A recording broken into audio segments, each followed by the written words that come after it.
Hey everybody, welcome to another episode of the Like Stars podcast with me, your host, Pete Goodman. So grateful you chose to continue listening, joining in. And I know I kind of say that a lot, but I really am grateful. Thank you. So many of you that have continued to support and listen and watch these videos on YouTube or whatever. I'm just grateful. I'm grateful that you've continued to stick with me and continue to send in questions and your feedback. It's been super helpful.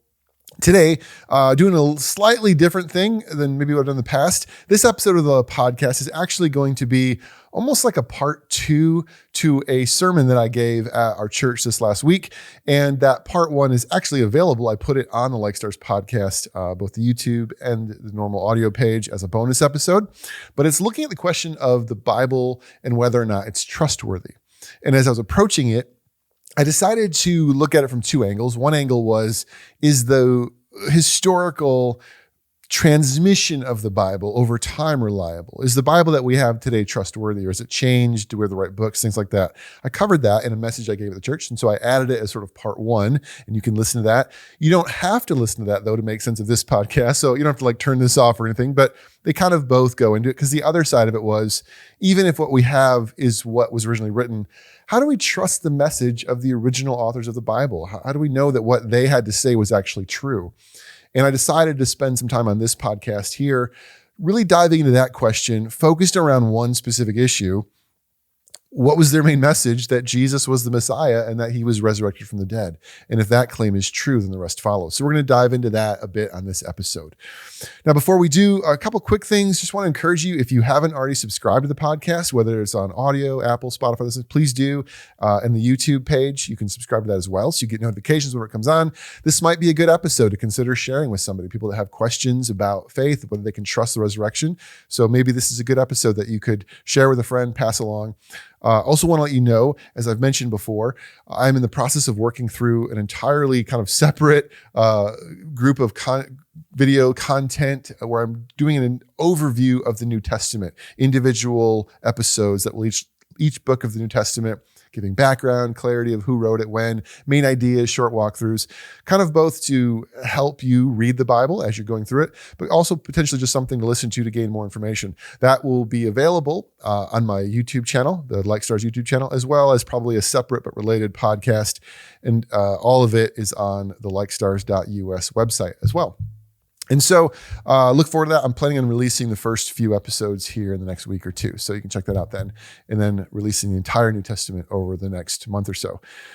One more thing. This episode of the Like Stars podcast has a special sponsor today. The sponsor for this episode is Chris Stukenberg. Chris Stukenberg is the sponsor. Now, some of you are sitting there thinking to yourself, okay, here it comes. This is the part where Pete tells some dumb joke or sarcastic rant or fake reviews he wrote about himself. All right, Pete, what's funny about Chris Stukenberg? Nothing. No, there's nothing funny about Chris Stukenberg. He has a little bit of he's got some humor. But no, it's not a joke at all. Chris Stukenberg is the sponsor of this episode of the podcast, because Chris Venmo'd me $1 in order to become the sponsor. And my soul is so open for sale and cheap that he was able to get his name on this podcast for less than you would pay for a cup of coffee. Yes, that's what Like Stars is worth. But he did it. He paid me in cash, and so he is officially the first ever actual sponsor of this podcast, and I am $1 richer. Thank you so much, Chris Stukenberg. And those of you out there who says, hey, we want to be sponsors of the Like Stars podcast. No, I am not opening this up. That was dumb. But you can give me money. I'll take it. With that, let's dive into trustworthy people. How's that for a transition? Okay. I started at my church on Sunday, Rise City, which I know a lot of you listen to attend, talking about the question of whether you can trust the Bible. And I said it in that talk, which again, you can listen to, I put it on the podcast here, that really breaks into 2 sides. There's do I trust the Bible as we currently have it?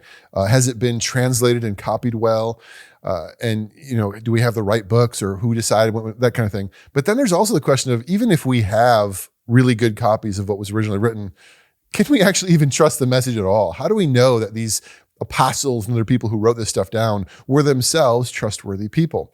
Now, we obviously can't go back and talk to them ourselves, but there is one thing we can specifically look at and examine, which stands at the heart of the entire message, a sort of linchpin that holds it all together, where if it's true, the rest follows. If it's not, it doesn't. And it's this: did Jesus actually raise from the dead?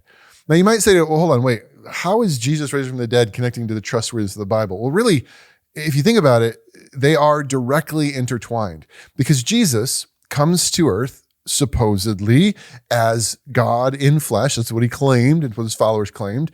Taught us a whole bunch of stuff about what it means to be human, how to live our lives, what it means to obey God, called us to follow Jesus, do everything that he said, base our entire lives around him. That was the message of Jesus seen in the Gospels, and the message that all of his followers continued and wrote out in all the letters that fill in the rest of the New Testament.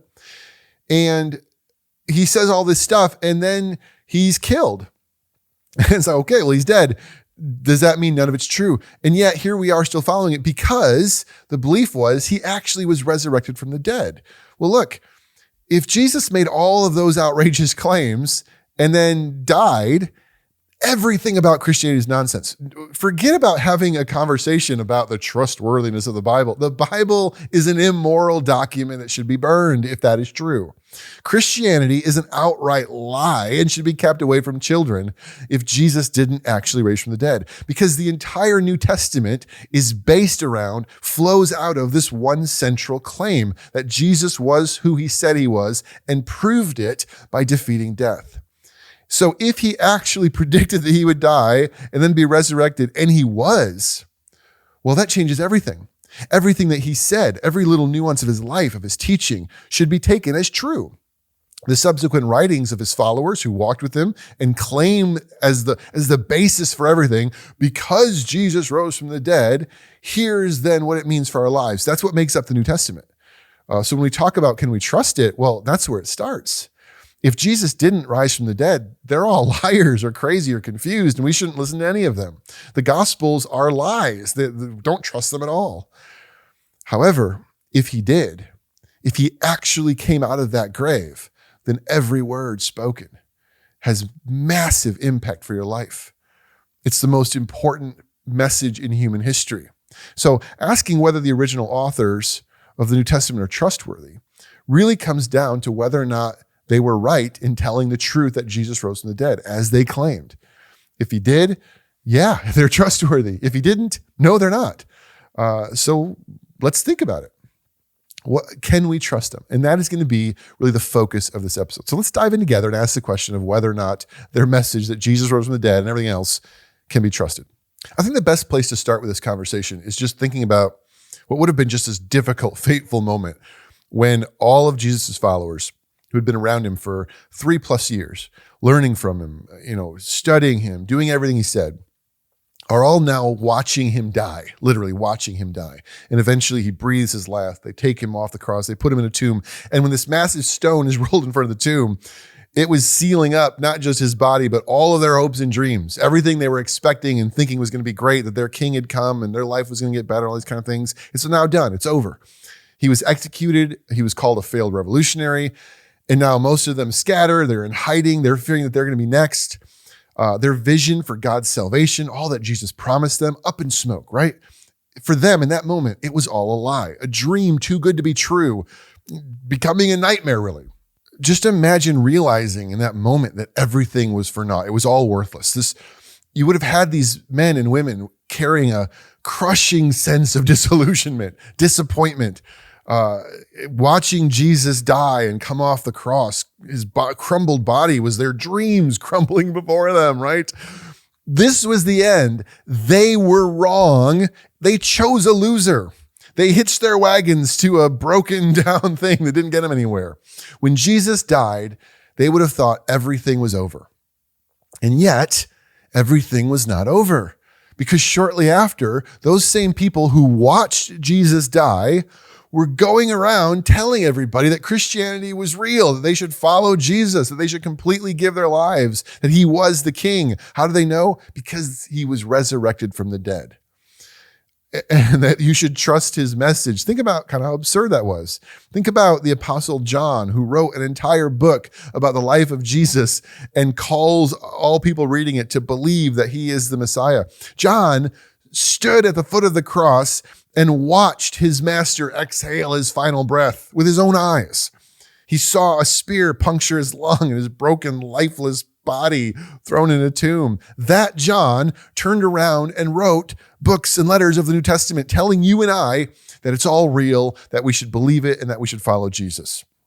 Just like him. Wait, what?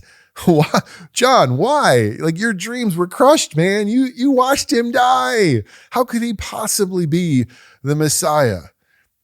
You saw him die. How can you believe, much less tell me to? And this was true of all of them, right? How could Peter later write a letter? How could James, the brother, all these people, and even Paul, who believed that it was all fake, ends up writing all these letters to us? So how do you explain this? That on the third day, they claim the tomb was empty, and Mary and other women meet Jesus.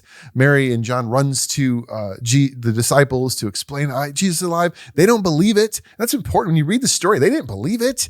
The idea that people in the ancient world were all just like superstitious and they would have found it easier to believe in resurrection because that was pre-science. No, whether you live in 2023 or 23, people who died stayed dead, right? You didn't come back from nobody believed people came back from the dead until that moment.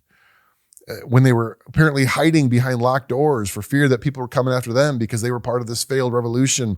Jesus appears to them in person. What must it have been like? The shock, the wonder, all these kind of things. Maybe it wasn't a mistake. we weren't on the losing team. Oh my goodness, no, we're on the winning team. You just defeated death and we're not wasting our life. His death essentially meant that all of it was true because he was resurrected. Had he not been resurrected, it would have been a tragic, terrible ending. But who cares, right? It's over. History is littered with good people who have lived and died.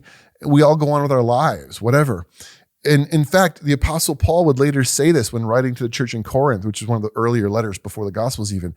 He said, if Christ had not been raised, our preaching is useless, and so is your faith. Your commitment to Jesus is useless if Jesus is still dead.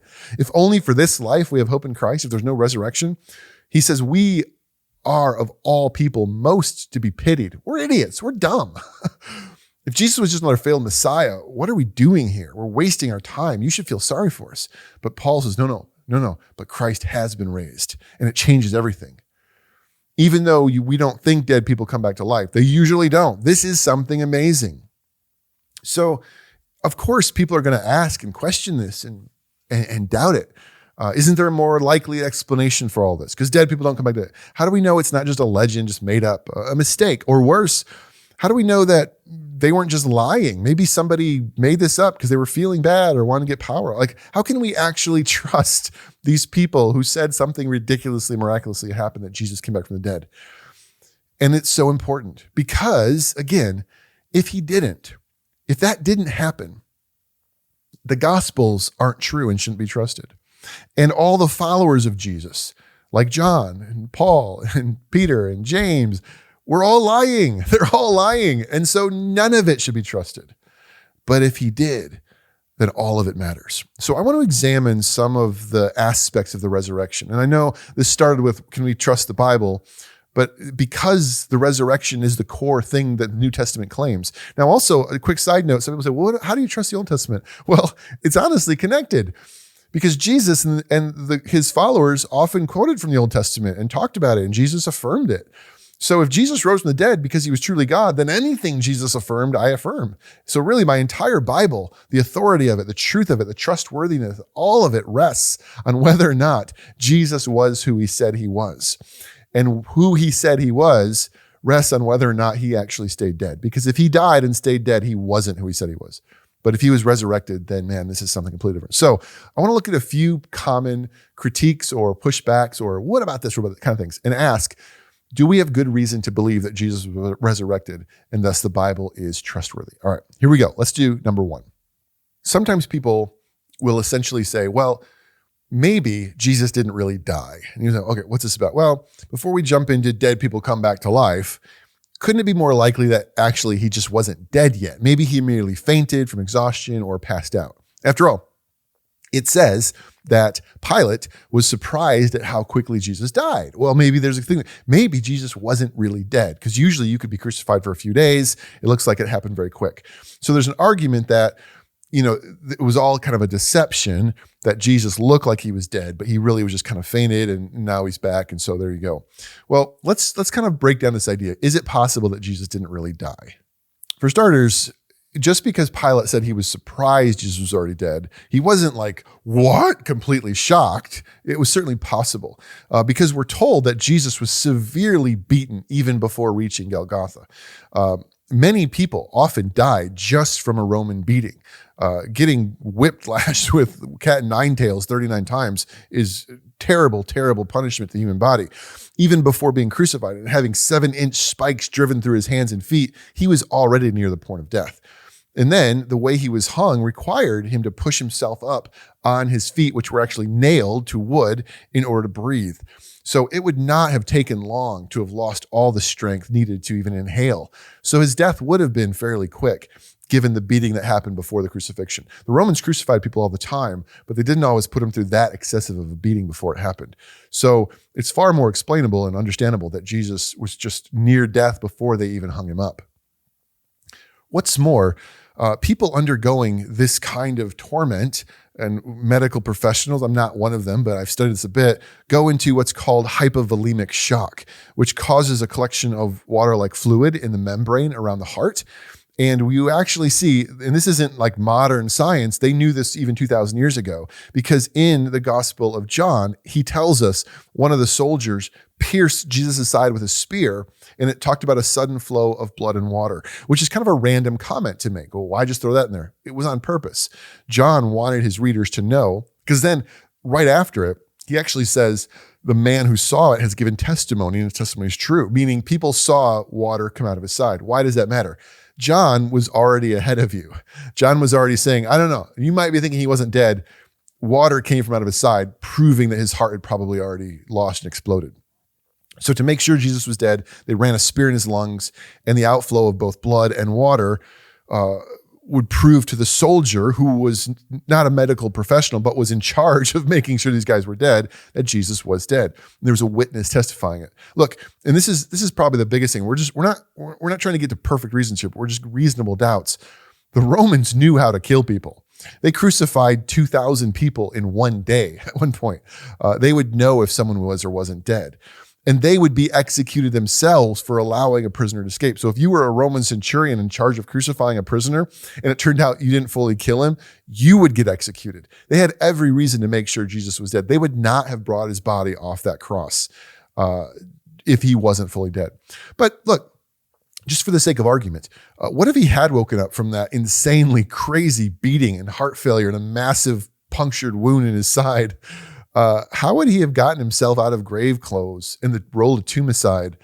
I mean, when Lazarus was resurrected by Jesus earlier, they had to help him unwrap and roll the stone away. How could Jesus have just walked out with holes in his feet?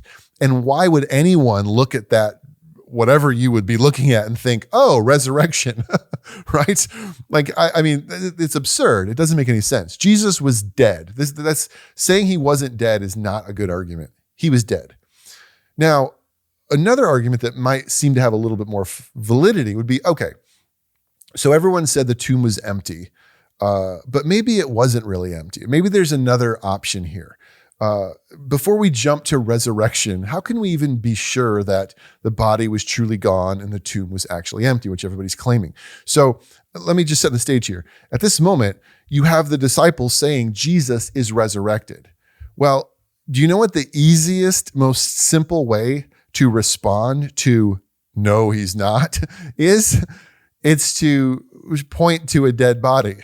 If any of these people who would have wanted to refute the early Christians, which were many, many people wanted to refute it, the simplest, easiest thing to do would have just been said, his dead body's right there. Well, no one could do that, right? There was no body apparently. So this is kind of the idea. Someone says, well, maybe they went to the wrong tomb or mistook which body was missing. Burial tombs would often have a lot of different people in them. How do we know there wasn't, and this one honestly kind of falls apart quickly. First, even going back to the Gospel of John, John describes the specific tomb. He says the place where Jesus was crucified, there was a garden, and in the garden, a new tomb. We know whose tomb it was, Joseph of Arimathea. It was brand new and never been used. We're actually told that at a very memorable place. So there was no question about which tomb it was. We also read in Matthew that the Jewish leaders who had been responsible for getting Jesus killed, it says they were actually afraid that someone would come and steal the body. So they were almost already ready for possible problems, and they asked Pilate to guard it and seal it. So they obviously knew where the tomb was. The guards knew where the tomb was. Pilate, apparently, everybody knew where the tomb was. They were actually trying to protect it. The two guards that were standing in front of it could have easily been asked, which tomb were you guarding? And we then read that after the resurrection, it says the leaders bribed the guards to say they fell asleep, and the disciples stole the body. Which is, quite a feat to roll a huge stone and pull out a dead body while these two highly trained soldiers happen to both fall asleep. Now, I don't want to put a ton on that because you could kind of finagle on that. But if the religious leaders had any access to the body, they would have immediately brought it, right? If these people who didn't want anyone saying that Jesus was resurrected, they literally guarded the tomb to make sure this didn't happen. If they knew where the body was or had any ability to find it, they would have immediately pointed to it.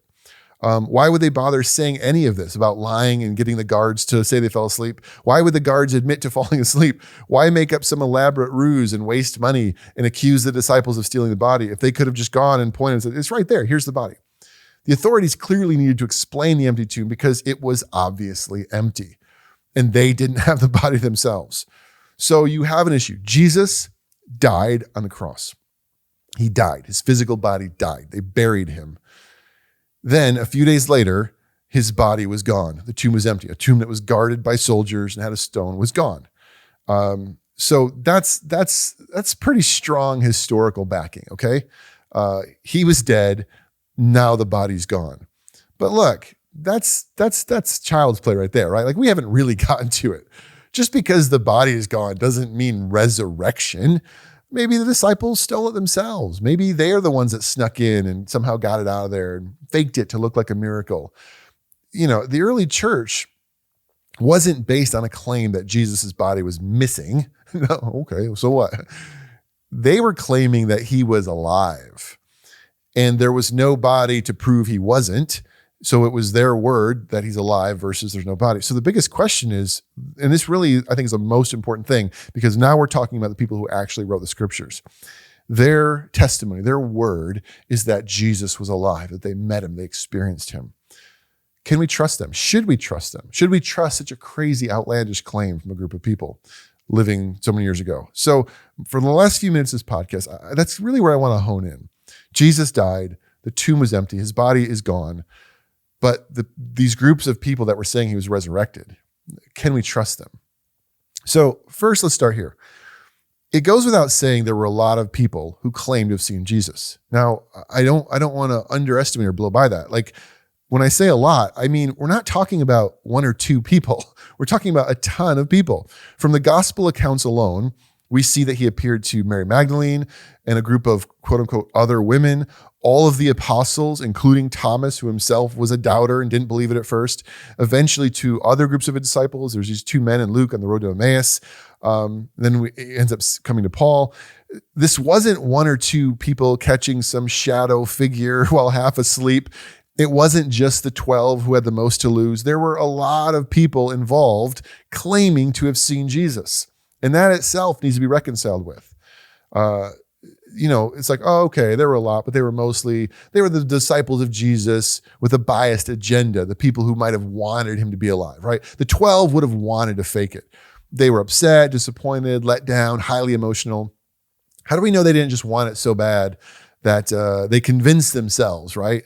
It was just some self-induced hallucination. Well, again, let's talk about hallucinations. If one person has an hallucination, okay, that happens. We know the brain can pull tricks on people. But a hallucination is one individual brain whose mind and eyes are playing tricks on them. How could multiple people have the same hallucination? Thomas clearly didn't seem deluded for 2 weeks or so, where he was like, nope, don't believe it. Don't believe it. The only way I'll ever believe it is if I put my hand in the holes in his hands. Like he's like, this is no, and then their moment comes where he physically touches Jesus' hand, and Thomas completely changes his life and spends the rest of his life worshiping Jesus and telling other people about it. That was no delusion. So it just doesn't work. And also it's still, where's the body? Like the delusion, I mean, it doesn't line up. Okay. So maybe it was even worse though. And this really gets kind of the heart of it, I think. Maybe they did actually just steal the body. Maybe the best explanation is that these people were so invested and so wanted it to be true or wanted to get something out of it that they made it all up, found a way to get the body. They huddled together and they came up with a plan that they would all agree to lie about it together to get others to buy in as well. Okay, reasonable? Well, let's talk about it. Is it reasonable? First, if so, let me give you a couple things. It was pretty dumb of them to tell people that the first witnesses were women. Now, I know that can be harsh for some of us to hear, and it is harsh, but it's historically true. Women were not even allowed to give testimony in Roman courts. They weren't considered reliable, valuable witnesses. So if you wanted to make up a story and get people to believe you, you would find the most reliable man with respected of your group and say, look, he's the guy. Instead, all of the accounts say the first people to see Jesus were women. Why would you do that? It's not a good way to go about starting a lie. They were seeing there's a statement that compared women, when it comes to court, women were compared to being as unreliable as gamblers and slave traders. Like, why say women were the first one to see it if you're making it up? So right off the bat, it's like, they're not doing a good job here. Secondly, all of their stories, the gospel accounts, make them look really stupid. You would expect if these guys were making this up that they would all look like heroes and power. They don't. They come across pretty rough. There's nothing about the New Testament gospel stories or the letters that make these people who are supposedly making all this up look very good. They don't look good at all. And then let's look at this. Not only was it the original 12, but eventually the story tells us that the number of people who experienced the risen Jesus eventually grew way too big to conceivably think you got everyone to agree to a lie, because it wasn't just them. Later, Paul would say in 1 Corinthians 15 that Jesus first appeared to Cephas or Peter and then to the 12. But then it says after that, he appeared to more than 500 of the brothers and sisters at the same time. And then notice this. So Paul is writing the letter to 1 Corinthians, we think is written somewhere in the 50s.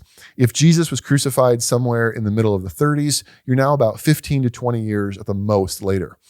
And Paul is writing this letter. So if you were 20 years old when you saw Jesus crucified, Corinthians was written when you're probably between 35 and 40 years old. You're still alive. And Paul even points that out. In his letter to the Corinthians, he says, most of whom are still living, meaning most of the people who claim to see Jesus alive are still living. And then it says, then he appeared to James, then to all the apostles, and last of all, he appeared to me also. So Paul is saying in the book of Corinthians, he's making a statement that could be refuted. He's writing this letter. Anybody that wants to can go talk to those 100 people that are still alive. This wasn't written 100 years later. It was written while these people were still walking around telling the story to each other. Paul claims 500 people, not just the 12. So if you had the group of 12, hey guys, here's the plan. Let's all, we're going to make it up and say it was a lie and then, forge the whole thing. Okay. But then how do you then convince 500 more people to do it? How do you convince all of these people to buy into a lie? It doesn't make any sense. These witnesses were still alive. They were going around telling people what they saw. Paul wouldn't have said this unless he was inviting the Corinthian church to fact check these witnesses. So what? They were all liars? All of these people accepted something that was a lie? And here's the thing. That's not even taking into account James and Paul, who I find to be the most interesting. James, it tells us, was the brother of Jesus, was a huge skeptic. In much of the gospel stories, he's embarrassed by Jesus. He's like, what are you doing? You need to stop bears in the family. He even confronted him and told him, stop acting like. James was not initially a follower. And then he spends the rest of his life as a Christian. Why? James, just to be clear, would have seen Jesus die. So James didn't think that much of Jesus, watches him die, and yet ends up spending the rest of his life as a Christian. Why? How do you explain that? Why would James have lied? And then there's Paul, who's the most interesting. Paul was so convinced that these Christians were lying. He was so convinced that they were heretics spreading false things that he spent a part of his life actually chasing down Christians and hunting them down and killing them. He was trying to stop it. If there was anyone who wanted to put an end to what they thought was a lie, it was Paul. He didn't believe the lie. He thought it was all nonsense. And then he claims he met the risen Jesus, and it changed his life to the point that he spent every moment until he died proclaiming the risen Christ. He completely did a 180 and went from persecuting the Christians to joining them. Why? If it was a lie. Why? Paul had no reason to buy into a misconception. He had no reason to accept a hallucination, right? This was a couple years later. He had no vested interest in believing any of this. What changed his mind? How do you explain it? How do you explain over 500 people making this 180 shift, seeing Jesus dead, and then claiming to have experienced him alive? Getting a couple people to lie is tough. Getting 500 is impossible. But let me kind of land on this one most important place. What I would say is the most important piece for me personally. The greatest piece of evidence in my mind for the belief of the resurrection and the trustworthiness of these people. Think about the moment going back to after Jesus died, the discouragement, the letdown. And you can think to yourself, yeah, I could see how that would be so painful and so hard that maybe someone would want it to be true and maybe try to force, I guess one or two people might do that. Because for them, it meant it wasn't real. He wasn't who he claimed to be. If you are even a remotely rational thinking human, when you see Jesus' body come off the cross, everything inside of you says, that's it. This wasn't true. He wasn't who he said he was. So yeah, it's possible they may have wanted to make up some huge lie to keep it all going. Maybe they would have felt better. Maybe they would save some face. Maybe they would feel a sense of dignity, like, oh, I'm going to be embarrassed. How do I go home and tell my mom, oh, you told you not to follow that Jesus. I know. Well, what if we steal the body and say he's resurrected? And then maybe we're able to convince 100, 500 other people somehow, including skeptics, to buy into our lie. Okay, just say I accept that premise. Why? And why is so huge. Whenever you see, if you've been in a courtroom or you watch courtroom TVs or courtroom movies, there's lots of them out there. Whenever there's a witness that comes on the stand, one of the things that the opposing lawyer wants to do, and the defending lawyer also they want to battle about, is they want to ask whether the witness is credible. And one of the primary ways you ask whether a witness is credible is motive, agenda. Does this witness have a reason to lie or to say something other? If you can convince the jury that the witness actually might have a motive or a reason to not tell the truth or whatever, they're not a good witness. What would be the ultimate motive for these people to lie about Jesus? And I would say this, what do they have to gain? What would you have had to gain from this lie? And maybe it's possible that a few of them wanted to keep their dignity. Paul?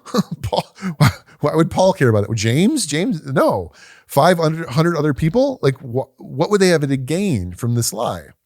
Just days after their failed Messiah is publicly crucified, putting an end to the whole movement apparently, these guys start abandoning their jobs and racing across the entire planet, telling people Jesus was alive, spent the rest of their lives doing it with no payoff. Now, have you ever heard people say like, oh, you're just doing that because, you're going to get something out of it? What were they going to get out of it? Power? Money? Fame? Glory? What? No, none of it. None of them got rich. Most of them suffered horribly. Paul would later describe his own life following Jesus as a series of pain and beatings and shipwrecks and near-death experiences and loneliness and prison. Did you know that according to church history, all 12 of the disciples and Paul himself died for their faith? All of them. Some of them horribly, really difficult, painful deaths. These people were poor and hungry, constantly threatened, beaten. Think about Stephen being stoned to death and the way the disciples ran for their lives and hid, but kept preaching. Jesus's core message was die to yourself, surrender power, curb your appetites. Don't do some of the things you want to do, but instead do hard things that are better for other people. Why lie about that? If you ever hear someone say, oh, the resurrection is just a Christian conspiracy to maintain power, man. Well, look, I understand that later church history, we have to wrestle through that stuff because there came a moment about 3 centuries later when Christianity and power started to mingle, but not these people. There was no power. There was no gain. There was no benefit for any of this. Most of them were killed for their belief in the resurrection, oftentimes in torturous ways. Church history suggests that Peter, who had denied Jesus before he was even crucified himself, like Peter was crucified. Some believe he was upside down for refusing to deny Jesus. Could you imagine, picture this for yourself. Could you imagine the moment they're about to nail you to a piece of wood upside down until you suffocate to death, a slow, painful agony. And the moment before they drive in a nail, they say, okay, you've got one more chance. This is your moment. If you just say you made it up, we won't do this to you. And you're like, nope, go ahead, nail it in. It's true. Why would you die for a lie? It doesn't make any sense. Why would you die for this? Why would anyone go through pain and suffering? Why would Paul completely give up persecuting Christians and spend the rest of his life being persecuted himself for Christians? He gained nothing and he lost everything. Look, and yeah, others have died for other religions, right? Other people have died for their religions, but there's a difference between someone dying for a sincerely held belief. There are people today who are willing to die for Islam because they sincerely believe it. But that's different than being there yourself and having seen Jesus dead, right? Like, I'm not talking about people who were alive at the time of Muhammad. That's a different conversation. Like, yes, people could today die for things they sincerely believe. If the disciples made it up, it wasn't a sincerely held belief. Peter wasn't dying for something he actually believed if Jesus wasn't really resurrected. That doesn't make any sense. So what other explanation is there? If Peter was willing to die, if Paul was willing to suffer, if John was willing to spend the rest of his life in exile, why? James was willing to die for this Jesus that he mocked and didn't believe in and didn't accept for a lie. The most believable, trustworthy people, the best witnesses on any witness stand are the people with nothing to gain and everything to lose. And it's true that some of the initial disciples had a lot to lose, their reputations and things, but they had a lot more to lose by perpetuating a lie, eventually their own lives. And let me just come back to this as I end my time here. What's so interesting about some of the claims against the resurrection about, well, these people made it up to protect their power, to their whatever. Let's just talk about for just 1 minute the message of Jesus again. The message that they were holding on to along with the resurrection, but the message that they would go on spreading, the teachings of Jesus that would dominate their lives, were centered around, if you want to be great, become a servant to others. The greatest commandment is to love God and love others. Love your enemy. Turn the other cheek. This message that they were propagating, that makes up the New Testament, that they went out and preached to the world, gained them nothing. The whole thing would look very different if they went out preaching a message of give us money. And yes, I know that some Christian preachers have been doing that over the last 2,000 years, and it kind of makes me sick. And it makes some people question it because of that. And I'm really sorry for that. I did a podcast on that topic earlier. But these guys, we're not talking about modern fakes and charlatans. We're talking about these guys who were there. We're talking about people who watched Jesus die, who knew in their minds he's dead, who then spent the rest of their lives suffering for a message and a truth they believed in. It doesn't make any sense. It's illogical. There was nothing to gain by it. And when you look at all this together, that he was dead, that the body's missing, and 500 plus people claim to see him and give the rest of their lives, literally give their lives to it, that's overwhelming to me. And Jesus rising from the grave, I think, is the best explanation for how these people behaved. Trying to explain their behavior, the best way to do it is it actually happened. It's the only thing that fully explains why this ragtag group of peasants and farmers abandoned everything to give their lives away to a crucified Messiah, a failed revolutionary they watched die and be buried because they witnessed him alive and well. They saw that he defeated death, and that verified his message. And because of that, they then went out and wrote the stories down. They then went out and wrote these letters to the other. They started churches and wrote them letters telling them what that life looks like. So when you and I pick up our Bibles today, which are, I believe, are very reliable, accurate reflections of what these guys wrote, and you can listen to the last episode, the bonus episode for more on that, you are reading the words of people who gave their lives for this, who were there, who witnessed it and believed it wholeheartedly. Could they have been deceived? I guess it's possible. If you think all those people collectively could be deceived and give their lives to it, you can believe that. Maybe for you, that's more believable than Jesus rising from the dead. And I get that. Obviously, there comes a moment where you can't prove one thing either way, but you just simply have to accept what's more realistic. And I would also end by saying what I said when I gave this message at my church this last weekend, and you can hear it on the other podcast.